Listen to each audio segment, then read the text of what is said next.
આમ આદમી પાર્ટીનો જે ડર લાગ્યો છે એ ડર ઓછો થવાનું નામ જ નથી લેતો.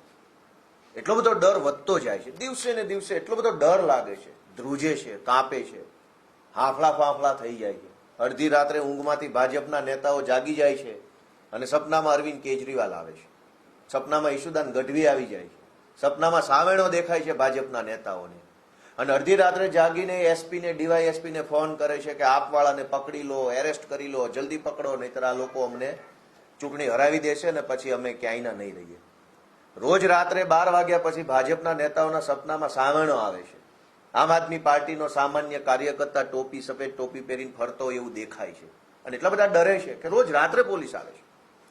ગુજરાતમાં છેલ્લા 1 મહિનાથી રાતના 12 વાગ્યા પછી આખા ગુજરાતના એસપી ડીવાયએસપીઓ આમ આદમી પાર્ટીના કાર્યકર્તાઓને એરેસ્ટ કરવા માટે સક્રિય થઈ જાય છે.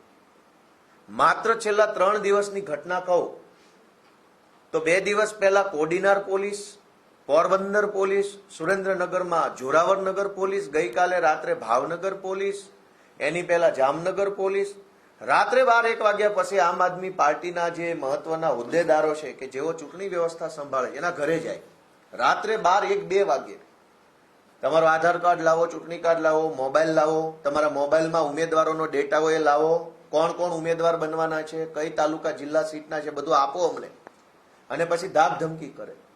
રોજ રાત્રે ભાજપના નેતાઓને 12 વાગ્યે સપનામાં સાવણો આવે છે, કેજરીવાલનો ચહેરો દેખાય છે અને તરત પછી પોલીસને મોકલે છે અને પોલીસ રોજ રાત્રે આમ આદમી પાર્ટીના કાર્યકર્તાઓ પર ખોટી એફઆઈઆર કરે છે. અને ખોટી એફઆઈઆરમાં પણ એક પેટર્ન છે. એટલો બધા ભાજપવાળા ડરી ગયા છે અમારાથી. અમારા માટે આ ગર્વની બાબત છે કે જેને પોતાની જાતને મનમાં ફાંકો છે વિશ્વની સૌથી મોટી પાર્ટી હોવાનો, એ ફાંકો અમે કાઢી નાખ્યો છે. અને એવી બીક લાગે છે કે પોલીસ મોકલે છે એટલે અમે શું અરવિંદ કેજરીવાલના સૈનિકો પોલીસથી બી જશું, એફઆઈઆર થી બી જશું, તમારી અટકાત બટકાતથી બી જશું. અરે આવા તો ઘણા જોઈ લીધા ભારત દેશે, તમને જોઈ લઈશું. આ એફઆઈઆર જુઓ, એક જ પેટર્નથી આખા ગુજરાતમાં એફઆઈઆર. 31 તારીખે જામનગરમાં આમ આદમી પાર્ટીના કાર્યકર્તાઓ પર ખોટી એફઆઈઆર દાખલ થઈ, જેમાં સ્કૂટી ઉપર એક ભાજપનો બુટલેગર આવ્યો. એ ભાજપના બુટલેગરે આમ આદમી પાર્ટીના કાર્યકર્તાની ગાડી સાથે એક્ટિવા નોર્મલ ટચ કરાવી.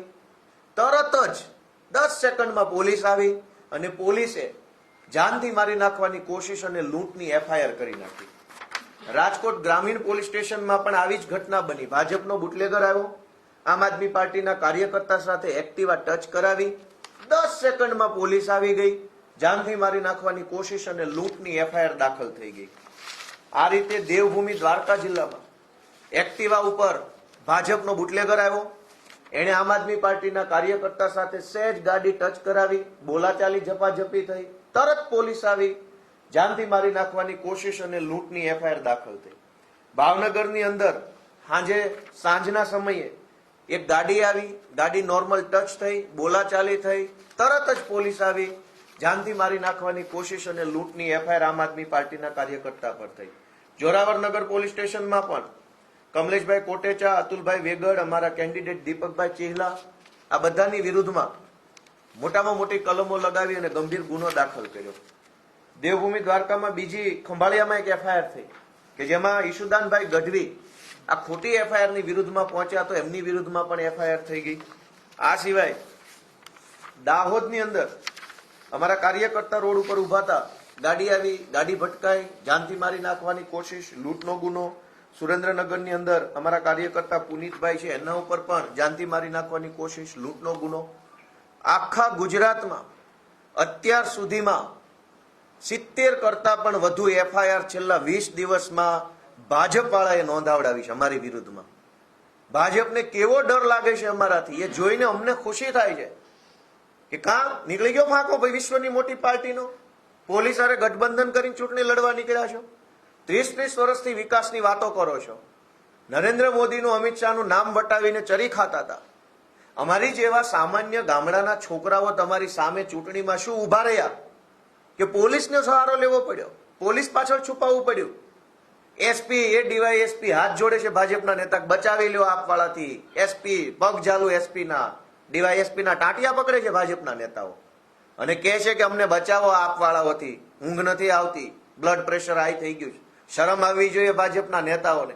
કે 30 વર્ષ પછી તમે એસપી અને ડીવાયએસપી ના સહારા લઈને ચૂંટણી લડવા નીકળ્યા છો? બહુ તમે વિકાસ કર્યો હોય, બહુ ગુજરાતનું ભલું કર્યું હોય તો આવી જાઓ, મોરે મોરો કરો, આવી જાઓ ખુલ્લા મેદાનમાં અને લડી લો ચૂંટણી લોકશાહી ઢબે. અમે જોઈએ કે તમે કેટલા પાણીવાળા છો. આખા ગુજરાતમાં 60-70 કરતા વધુ એફઆઈઆર, 200 કરતા વધુ આમ આદમી પાર્ટીના કાર્યકર્તાઓને જાનથી મારી નાખવાની કોશિશ અને લૂંટની કલમો લગાવીને અત્યારે જેલમાં પૂર્યા છે.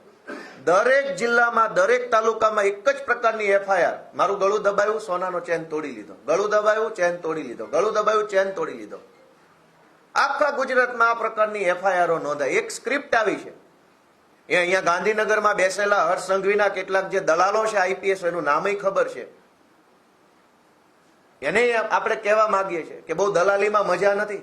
સરકારો બદલાઈ જશે ને તો મોઢું છુપાવવાની જગ્યા આખા ગુજરાતમાં નહીં મળે. અમે બધું જાણીએ છીએ કયા આઈપીએસઓએ આ દલાલી ચાલુ કરી છે હર્ષ સંઘવીની.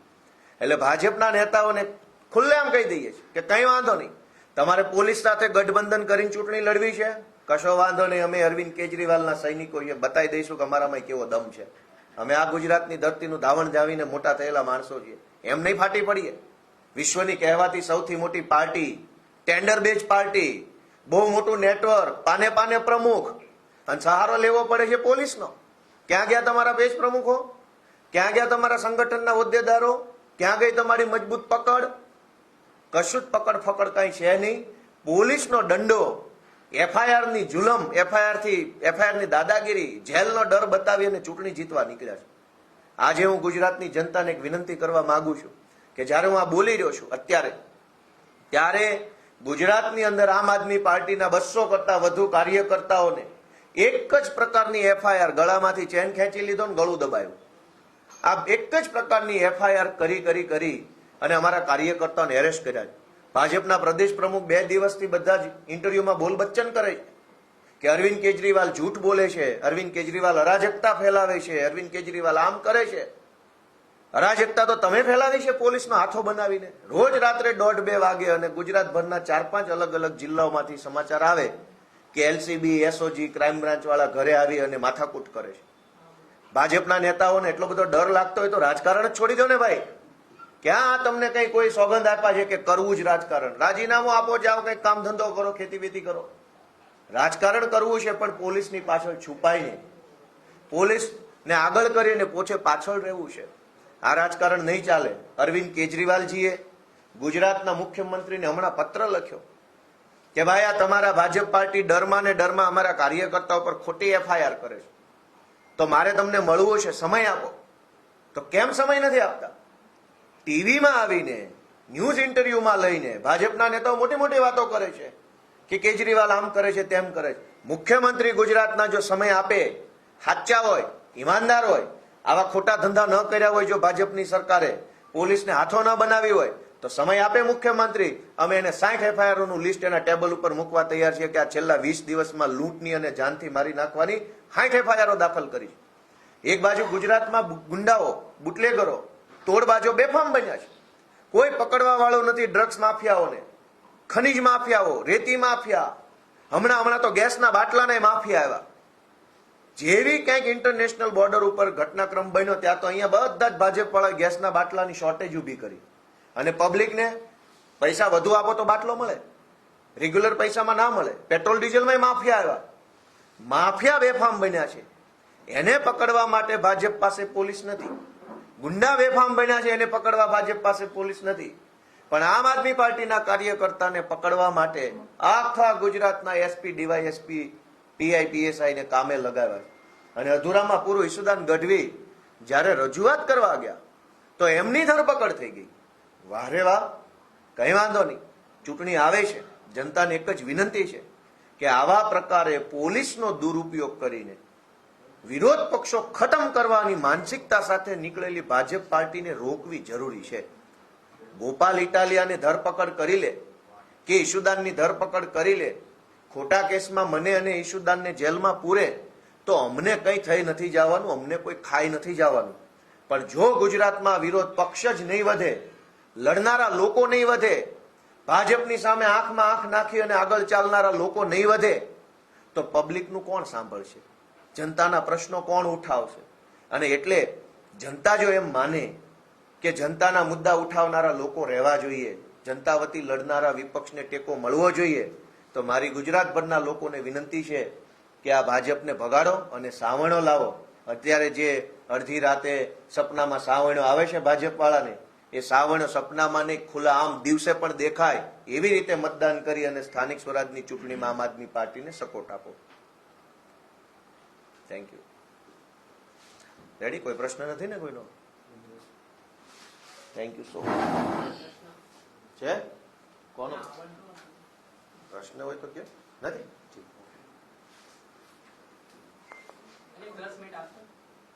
લઈ જાઓ.